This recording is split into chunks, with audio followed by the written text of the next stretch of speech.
On February 14, 1861, the President-elect Abraham Lincoln arrived in the city of Pittsburgh.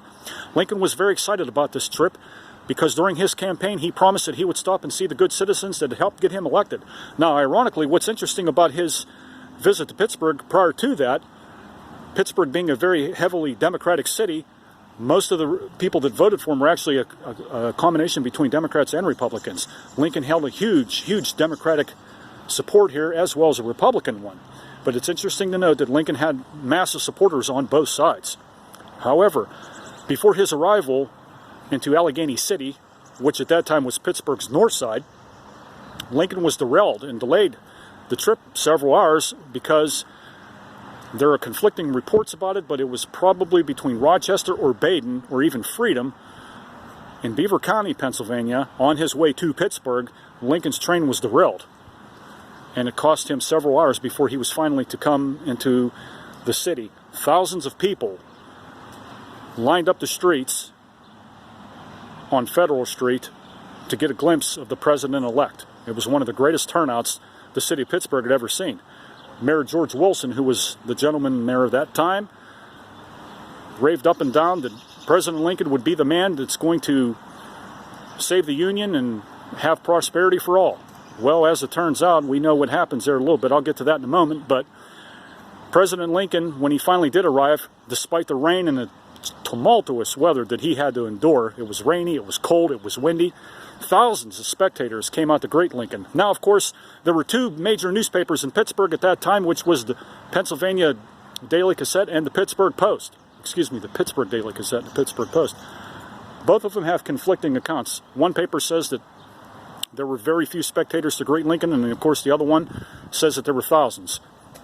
That sounds like today's greetings. Anyways, sounds like today's media. But at any rate, both papers do not dispute the fact that Lincoln was quite popular in the city of Pittsburgh. Lincoln prepared a few speeches, one to be said in the evening on which he got off the train, but he only said a few words because of the rain and the weather. And then he promised a better speech in the morning, which he did deliver from the balcony of where he stayed at, which was one of the most luxurious hotels in Pittsburgh at that time, which was called the Monongahela House, which was on Smithfield Street. I am not certain where exactly on Smithfield Street, something you might guys want to have to look up. But I know it was raised in 1935. But that's where Lincoln stayed. And Lincoln even made a note of it in one of his journals where he was so impressed by the accommodations that he actually made mention of it. Anything that impressed Mr. Lincoln, he wrote about and talked about, especially in his letters.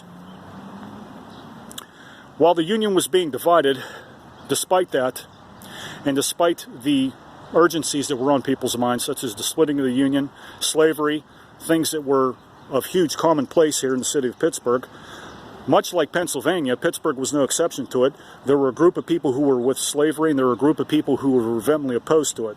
Specifically in Beaver County, where ironically Lincoln's train was derailed upon his arrival to Pittsburgh, there was two groups of people called the Harmonites and the Quakers who were vehemently opposed to slavery.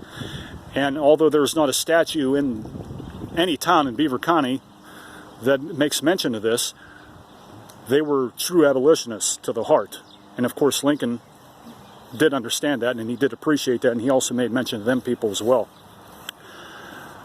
But as it turns out, when Lincoln finally arrived into Pittsburgh, he was greeted by thousands and thousands of spectators, and everybody was just, they couldn't wait to just see the president. They wanted to get a glimpse of him.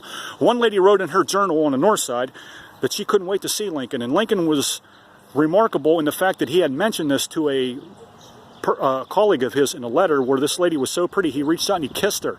And this lady actually wrote this in a journal. You can read that journal.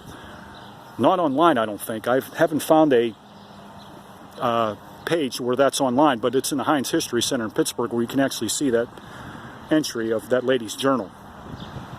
Incidentally, the hotel, when it was raised in 1935, according to a local legend, Mr. Lincoln's bed that he slept on is still preserved, and it's in the Heinz History Center. Now, whether that's Lincoln's bed or not, no one really knows.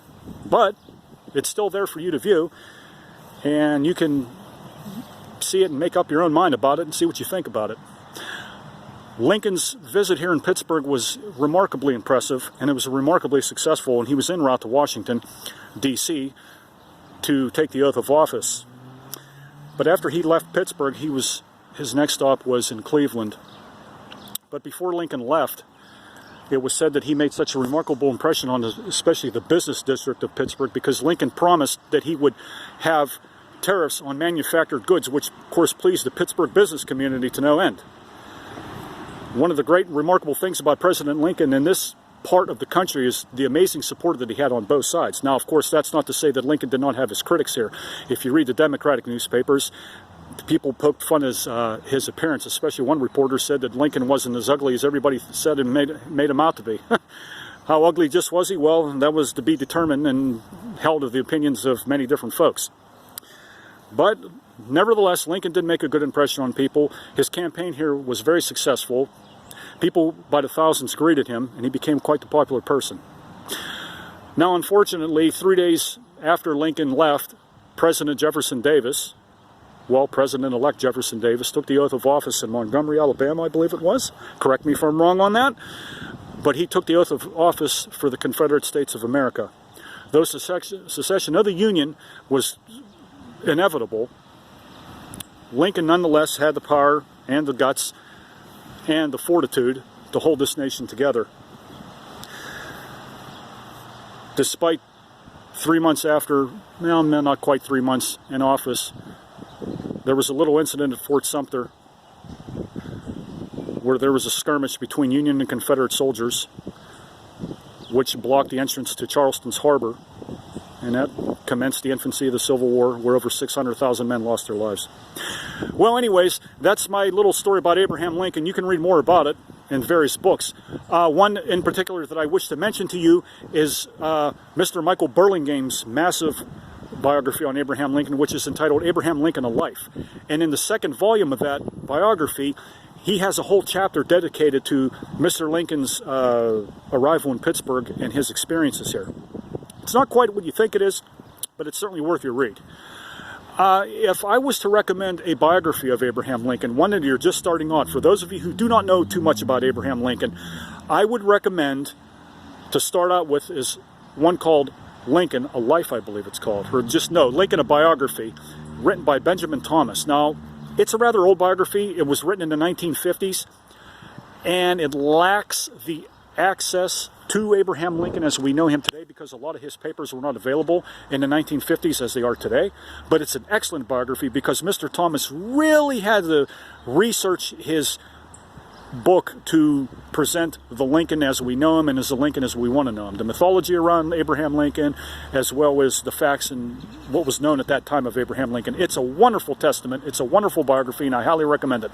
The next one I recommend is Stephen Oates' biography of Abraham Lincoln. That is also an excellent biography. It's a wonderful introduction to Lincoln. Both works are not written with $5 words. They're easy reads, and you can just sit there and read them and enjoy them. They are wonderful testaments to Abraham Lincoln. If you want to get into more in-depth, for those of you who actually know a lot about Lincoln, then I would suggest Burlingame's or even Carl Sandburg's massive biography, which was, I think, about 8 volumes that he wrote way back then. Now, of course, both biographies, all of the biographies that I mentioned, have withstood the test of time with Mr. Lincoln, but the most recent would be Michael Burlingame's. So check those out and let me know what you think.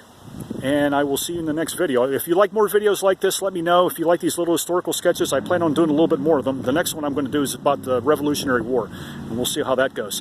Incidentally, in case you're wondering why I'm filming this here, this is actually an old park here in Pennsylvania that's dedicated to a lot of soldiers who are actually buried here, and the majority of them here are from the War of 1812. Yes, I know it's a park and it doesn't look like anybody would be buried here, but trust me, there are lots of people who are buried here. And here's some monuments and plaques that are dedicated to them. And there's a couple of them over here.